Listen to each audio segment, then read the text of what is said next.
3, 2, 1.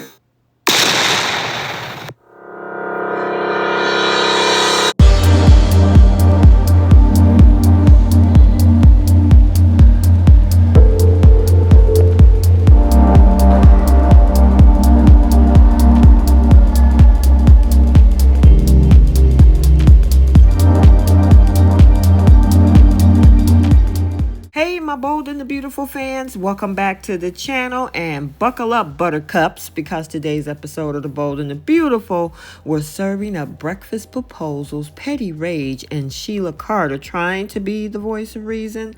I know, I'm scared too. You know what? I'm going to give you a few highlights and then we'll break down this Wild Wednesday.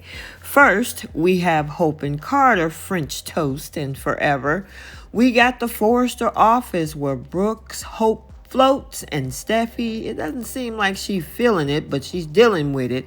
And then we got the situation with Luna, Will, and a side of Sheila. And then Electra finds her inner dominance and tried to confront lunatic Luna. So without any further ado, let's go ahead and unpack this episode for May 28th. Okay, so Hope Logan came floating down those stairs in Carter's sexy loft like a woman who just got proposed to after a night of ab exercises that weren't in any fitness app, if you know what I mean. Sis was glowing. And that ring, yeah, it sparkled like Steffi's attitude when you used to mention Hope's fashion line.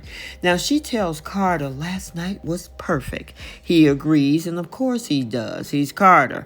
This man has literally never not fallen head over heels for a woman who looks at him twice. And now they're munching on breakfast, wondering how people at the office is going to react. Newsflash, they don't care, and I live for it. Eat that croissant and let the haters choke on their kale. So meanwhile, over at Forrester, Ridge and Steffi are landing on thick for Brooke. They're like, yeah, Hope might be back, but her line, not so much. And Brooke's like, I hear you, but also look at how shiny my daughter's future in. And Steffi is giving all the polite corporate shade she can muster because you know she's ready to throw that fashion line in the recycling bin and hit permanent delete.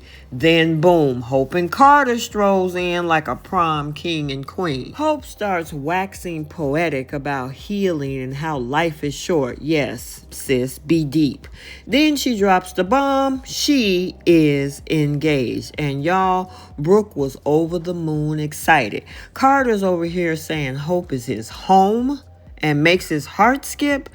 I mean, he does sound like a Hallmark card on steroids, but he means it. Then comes the part where Ridge basically says, congrats, I guess, after you stole our company. Woo, you talking about passive aggression served cold.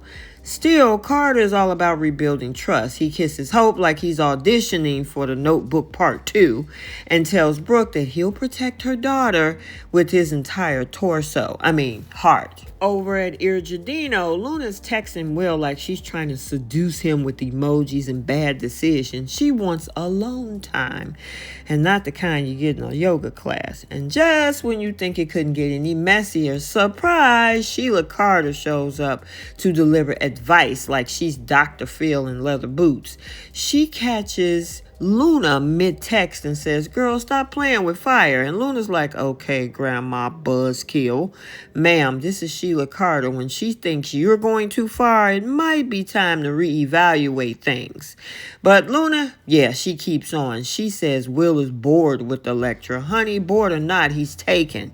Sheila basically tells her to chill before she ends up on a milk carton. Again, this is Sheila speaking. If I didn't see this, I wouldn't believe it. Now let's cut to the design office where Will shows Electra Looney's flirty text. Instead of freaking out or slashing his tires, yeah, she calmly fumes, then takes the high road by marching down to Irgidino like she's about to film the reunion episode of Bad Girls Club Beverly Hills edition.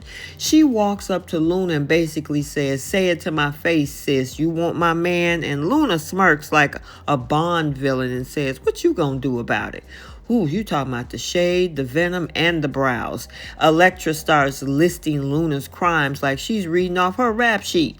Luna's like, that was so last year, which is not the flex that she thinks it is.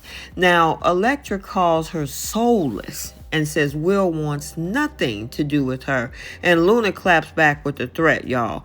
And I gotta say, she was right with one point. If you think that she's so dangerous, just like I said about Steffi with Sheila, why are you all in her face? Yeah, anyway, these girls were close to doing a full hair pull out in front of all those breadsticks.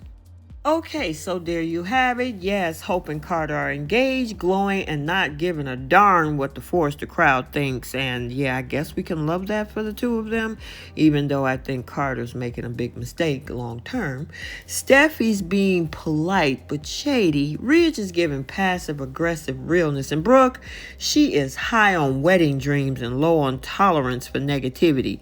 And meanwhile, Luna's stirring drama like a bartender on overtime. Electra's bringing the heat, and Sheila, the Sheila Carter, is somehow the only one trying to keep things calm. That's how you know the soap gods are messing with us.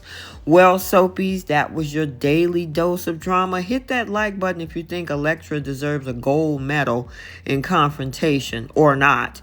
And comment below if you think Hope and Carter Endgame are just the next disaster in waiting. Until next time, we'll see you all soon. Bye, soapies.